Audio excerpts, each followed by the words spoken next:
आप पढ़िए मत्ती की अंजील उसका 9 अध्याय उसका आप 36 वचन पढ़िए।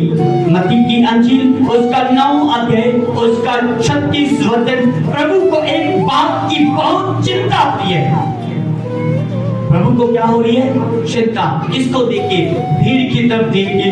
भीड़ को प्रभु देख रहा और भीड़ को देख के प्रभु क्या कर रहा? बातचीत कर रहा और क्या कह रहा? प्रभु को क्या हो रही है? अंदर से हम वचन को जब पढ़ते हैं तो वहां पे देखा जाता प्रभु उस भीड़ को देख के चिंता में है, चिंतित है। क्या कहता? आइए हम पढ़ेंगे 9 उसका 36 वचन बताइए। तब उसने भीड़ को देखा, जब उसने भीड़ की तरफ देखा, हाँ जी, तो उसको लोगों पर तरस आया। क्या हुआ? लोगों पर तरस आया।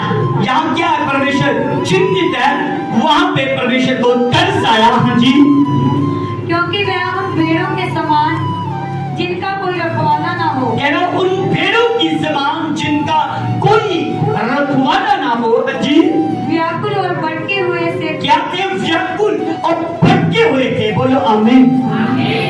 आप अपने हाथों को उठाएं, बोले प्रभु आज का वचन मेरे लिए आशीष बने। पिता इस वचन को सुनो, पिता परमेश्वर समझो, उनकी चर्चा करो।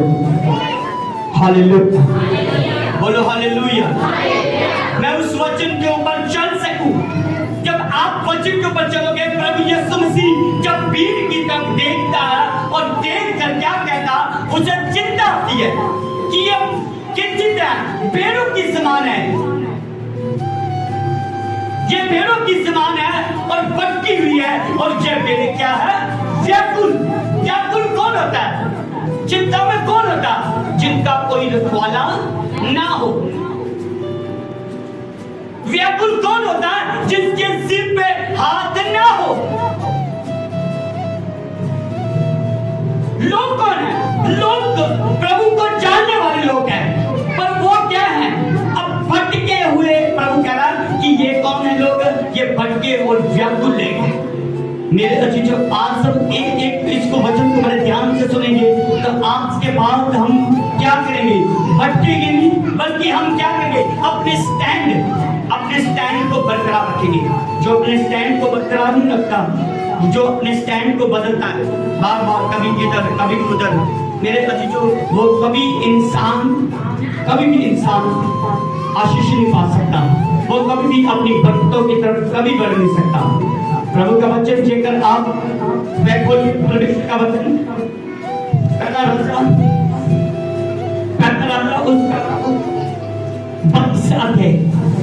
22 अध्याय में जब हम जाएंगे तो वहां पे हम अहाब राजा के बारे में पढ़ेंगे। अहाब जो राजा था ना, जब अहाब राजा के बारे में पढ़ेंगे, जब अरामियों ने अहाब राजा पे चढ़ाई करने के लिए, जब उसके कुछ जो राज्य उसने ले लिए, उसके लिए उसने यहोशापात से क्या की? सलाह की, मशवरा किया और उसने क्या कहा? जैसा तू है वैसा मैं हूं। अब पढ़ेंगे परमेश्वर का वचन। अब जब परमेश्वर का वचन पढ़ेंगे, मीका नबी उनसे क्या बात करता? पहला राजा उसका 22 आते, इसलिए मैंने माइक को बताया। यहाँ पे हम बताते परमेश्वर का वचन क्या बताता? प्रभु यीशु मसीह वहां चिंतित थे। किस बात के लिए चिंता थे? उन भटकी हुई भेड़ों के लिए वो चिंता थी। इसलिए वचन में क्या बता? जो इंसान अपने स्टैंड को बरकरार नहीं रखता, वो क्या होता है? अहाब राजा की तरह होता है।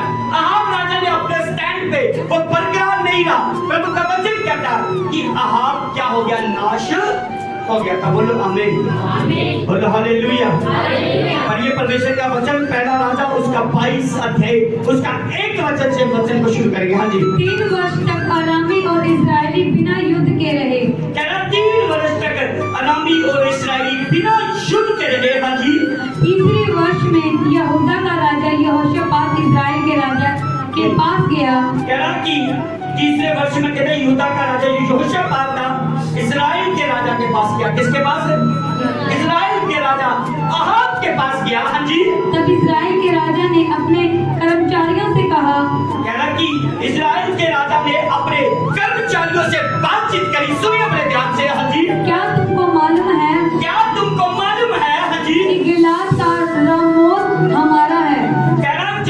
गिलाद है ना, वो किसका है? वो उसका नहीं है। अब जो इजराइल है दो भागों में बंट चुका है। एक का राजा कौन है? यहोशापात, और दूसरा कौन है? अहाब राजा। बोलो आमीन, हालेलुया। परमेश्वर के लोग जो दो भागों में बंट चुके हैं। कौन से दो भागों में? एक का राजा कौन है? यहोशापात, और दूसरा कौन है? अहाब राजा। अहाब जो यहोशापात किसके पास जाता है? अहाब राजा के पास जब जाता, उसको क्या कहता कि जो हमारा गिलगाद है, जिसको हमारे विरोधियों ने, हमारे दुश्मनों ने उस पे क्या करा? कब्जा कर रखा है। हाँ जी, क्या तुमको मालूम है क्या तुमको मालूम है? हाँ जी, कि गिलाद का रोमक हमारा है? मेरा गिलाद का जो नगर है हमारा है। हाँ जी, फिर हम क्यों चुपचाप रहते हैं हम क्यों चुपचाप रहते हैं? हाँ जी, और उसे आराम के राजा के पास हाथ से क्यों नहीं छीन लेते हैं? ये कह रहा कि आराम के कह रहा कि राजा के पास हम क्यों नहीं छीन सकते? हाँ जी, और उसने यहोशापात से पूछा, यहोशापात से पूछा। हाँ जी, क्या तू मेरे संग गिलाद के रामोत से लड़ने के लिए जाएगा? कह रहा कि यहोशापात से कह रहा कि पूछा कि क्या तू मेरे साथ युद्ध में साथ चलेगा? हाँ जी, यहोशापात ने इस्राएल के राजा को उत्तर दिया, कह रहा यहोशापात ने इस्राएल के राजा को उत्तर दिया। हाँ जी, जैसा तू है जैसा तू है। हाँ जी, मैं भी हूँ। कहना जैसा तू है, जितनी ताकत तेरे पास है उतनी ताकत मेरे पास है। हाँ जी, जैसी तेरी प्रजा है जैसे तेरी प्रजा है। हाँ जी, वैसी ही मेरी भी प्रजा है, वैसे मेरी ही प्रजा है। हाँ जी, और जैसे तेरे घोड़े हैं जैसे तेरे घोड़े हैं वैसे ही मेरे भी घोड़े हैं। वैसे ही मेरे घोड़े हैं। हाँ जी, फिर यहोशापात ने इस्राएल के राजा से कहा, यहोशापात ने इस्राएल के राजा अहाब को कहा। हाँ जी, आज यहोवा की इच्छा मालूम कर ले। हम यहोवा की अब क्या करते हैं कि यहोवा क्या चाहता है? क्या वो नगर को देने के लिए तैयार है? यहोवा परमेश्वर, हम ना तेरे ऊपर ना मेरे ऊपर, हम किसके ऊपर डालते हैं? अब यहोवा परमेश्वर के ऊपर डालते हैं कि वो नगर हमें लेना चाहिए या नहीं लेना चाहिए। अब यहोवा परमेश्वर के पास जाते हैं, क्या कहते हैं? हाँ जी, पढ़िए। तब इस्राएल के राजा ने नबियों को जो कुछ 400 वर्ष थे इकट्ठा करके उनसे पूछा। कह रहा कि यहोशापात ने कह रहा कितने नबी थे? 400। कितने? परमेश्वर के दास कितने थे? 400 नबी थे। कितने नबी थे? 400 नबी थे। उनको बुलाया और पूछा। हाँ जी, क्या मैं गिलाद के रामोत से युद्ध करने के लिए चढ़ाई करूं? क्या मैं कह रहा कि जो किया गिलाद है उससे लड़ने के लिए क्या मैं रामोत से युद्ध करने के लिए तैयार हूँ? हाँ जी, या रुका रहूं? हाँ जी, क्या मैं रुका रहूँ? हाँ जी, उन्होंने उत्तर दिया, उन्होंने उत्तर दिया, चढ़ाई कर, कह रहा चढ़ाई करे। हाँ जी, क्योंकि प्रभु उसको राजा के हाथ में कर देगा। कह रहा प्रभु परमेश्वर ये राज्य तेरे हाथ में करेगा बिना पूछे। यहाँ पे क्या परमेश्वर का वचन, वहाँ उनके दिमाग के, उनके जीवन के अंदर किसने काम किया? शैतान ने काम किया। और यहाँ अहाब को क्या किया? भटका दिया। भटकाने के बाद उन्होंने क्या किया? जा तू लड़, तेरे साथ कौन खड़ा है? परमेश्वर। क्या हुआ? ना तो तूने बातचीत करी परमेश्वर से कि परमेश्वर तू क्या चाहता है। आज बहुत सारे लोग हैं परमेश्वर से कोई भी बात हो ना, सिर्फ क्या कहते, जब जल्दी डिसीजन लेते हैं। कभी भी वो परमेश्वर से नहीं पूछते कि क्या हमें ये बात परमेश्वर तेरी तरफ से या किसी और की तरफ से। मैं आपको बात बताना चाहता हूँ। पिछले दिनों से एक बात मेरे सामने आई है। कोई पास्टर था, मैं किसी और के बारे में बात, उसने कुछ लोगों का अभिषेक करा। कुछ लोगों का बिना सोचे समझे, क्या बिना सोचे समझे अभिषेक करा। जब उनका अभिषेक कर लिया और अभिषेक होते सार उन्होंने कुछ रॉन्ग टीचिंग की तरफ चले गए। जब और रॉन्ग टीचिंग की तरफ चलना शुरू किया और उन्होंने बहुत सारे विश्वासियों को इतना भड़का दिया कि उन्होंने प्रभु को छोड़ दिया। और वापस कहाँ चले गए? जहां से आए तो वहीं वापस चले गए। वो खुद भी नहीं टिके, वो खुद भी प्रभु को छोड़ गए। अब अगले दिनों में सिरसा के अंदर बहुत बड़ी यहाँ तक कि खाने के चैनल तक बात पहुंच चुकी है। और मुझे अगले दिन में फोन आके पास जी जैसे ही टाइम रखा जाएगा आपने पहुंचना है, आपने चलना। मेरे चीजों ये क्या है? बिना सोचे समझे कोई बात अपने मुंह से मत निकालिए। अहाब को यहाँ किन्होंने कहा था? परमेश्वर के दास नबी। कौन थे ये नबी? कितने? 400 नबी थे। कितने? 400 नबी। जब 400 नबी ये बात कही तो अहाब राजा ने कहा कि अभी कोई और है जो और हमें बता सकता? कह रहे कि एक जन है जिसका नाम क्या है? मिकायाह है। सब बोले हालेलुया, सब बोले हालेलुया। अभी एक और बचा हुआ है जिसका नाम क्या है? मिकायाह है। मेरे अजीजों, मिकायाह को बुलाया गया। जब आप अपने स्टैंड पे नहीं रहते, आप नाश हो जाते हो। अहाब राजा कैसे नाश हुआ? उनकी वजह से। किनकी वजह से? झूठे नबियों की वजह से। परमेश्वर का वचन ना बातचीत करते हुए परमेश्वर का वचन कहता है उन्होंने बात नहीं कही। कोई भी बात आपके जीवन में होती ना, जैसे आपके जीवन के अंदर कोई बीमारी आई है, कष्ट आया, जीवन के अंदर परेशानी आई है, तो आप सबसे पहले प्रभु से बातचीत करिए। क्या करिए? प्रभु से बातचीत करिए, प्रार्थना करिए, घुटने के बल हुई और प्रार्थना करिए कि प्रभु जेकर ये परेशानी मेरे पाप की वजह से आ, तो प्रभु तू इस परेशानी को क्या कर दे? मेरे से दूर कर दे। बोलो आमीन। हम जब कई बार इन चीजों को पूछते नहीं ना, तो हम क्या कहाँ जाते? परेशानी के अंदर। मेरे अजीजों, अहाब राजा को परेशानी कहाँ हुई? जब इनने 400 नबियों ने क्या की? झूठी भविष्यवाणी की। और जब झूठी भविष्यवाणी करी तो मीका को जब बुलाया गया, क्या अभी उसको भी बुलाया जाए। और अब यहाँ पे जो बात प्रभु यीशु मसीह कहता है वही बात कौन कहने जा रहा है? मिकायाह कहने जा रहा। पढ़िए परमेश्वर का वचन, आप पढ़िए 17 वचन से, इसी की 17, हाँ जी, इसी के 17 वचन, 22 की 17, हाँ जी, हाँ जी।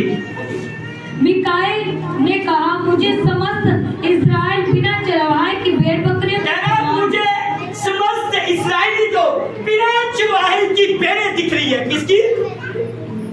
समझिए मेरी बात को। जे आपने ये बात समझ गए ना, आज मैं चाहता हूं कि आज के बाद आप कभी नहीं भटकोगे। आप कभी भटकोगे नहीं। आप अपने स्टैंड पे स्टैंड रखोगे। जितने आप अपनी जिंदगी के अंदर उपदेशक लोगे उतना ज्यादा आप भटकते जाओगे। यहाँ पे अहाब एक ही बात सुनता तो हो सकता था कि परमेश्वर उनसे बातचीत करता, पर मिकायाह अहाब ने क्या कहा? अहाब ने बहुत सारे उपदेशकों को खड़ा किया, तो वहां का क्या हो गया? उसका नाश हो गया। बोलो आमीन, बोलो हालेलुया, ऊंची बात से बोले आमीन, आमीन। प्रभु का वचन हमें क्या बताता?